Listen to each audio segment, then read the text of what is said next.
Salam əziz abituriyentlər, videoma xoş gəldiniz. Bugün sizə imtahana 100% düşmə ehtimalı olan sual tiplərindən birini izah edəcəm ki, hansı ki bu sual keçən il blok imtahanına düşmüşdü.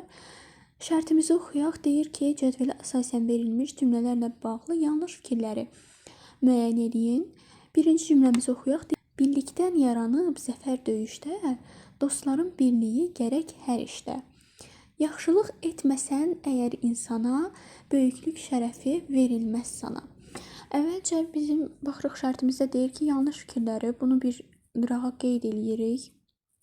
Yəni bu tip suallarla rastlaşdıqda yanlış və ya doğru fikir istədiyini bir qıraqda qeyd edin ki, yadınızdan çıxmasın.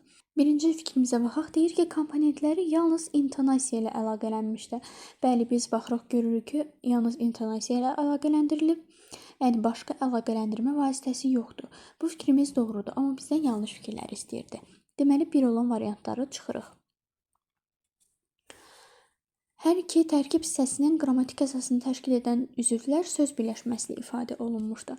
Biz bilirik ki, qrammatik əsas dedikdə mübtəda və xəbər nəzərdə tutulur. Gəlin cümləni təhlil edək. Deyir, birlikdən yaranıb zəfər döyüşdə. Zəfər burada mübtədadır. Yaranıb xəbərimizdir. Dostların birliyi gərək hər işdə. Gərək burada xəbərdir. Dostların birliyi mübtədadır. Və biz gördük ki, yalnız bircə dənə söz birləşməmiz var. O da mübtəda vəzifəsindədir. Amma deməli 2 yanlışdır. Buna görə 2-ni götürürük. Həm tabeslik, həm də tabellik əlaqəsi var. Bəli, tabesi mürəkkəb cümlə olduğu üçün burada tabeslik əlaqəsi var. Mübtəda və xəbər arasında duzlaşma olduğu üçün avtomatik burada tabellik əlaqəsi də olmuş olur. Deməli 3 doğrudur. 3 olan variantı çıxdıq. Cavabımız 2, 4, 6 qaldı. Deməli, izahımızı axıra qədər edək. Deməli, 4-cü fikrimizdə deyir ki, xəbər baş cümlədə nitq hissəsi, budaq cümlədə isə söz birləşməsi ifadə olunmuşdur. Biz bilirik ki, bu cümlədə birinci budaq, sonra isə baş cümlə gəlir. Deməli, baxırıq, yaxşılıq etməsən. Burada xəbərimiz yaxşılıq etməsəndir və bizə deyilir ki, budaq cümlədə söz birləşməsi ifadə olunmuşdur. Ol, et biz bilirik ki, söz birləşməsi sayılmır.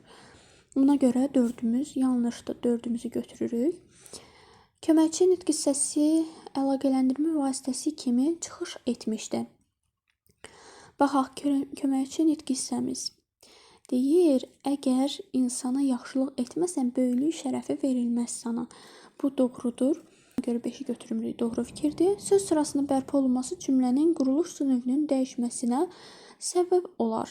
Bu da yanlış fikirdir.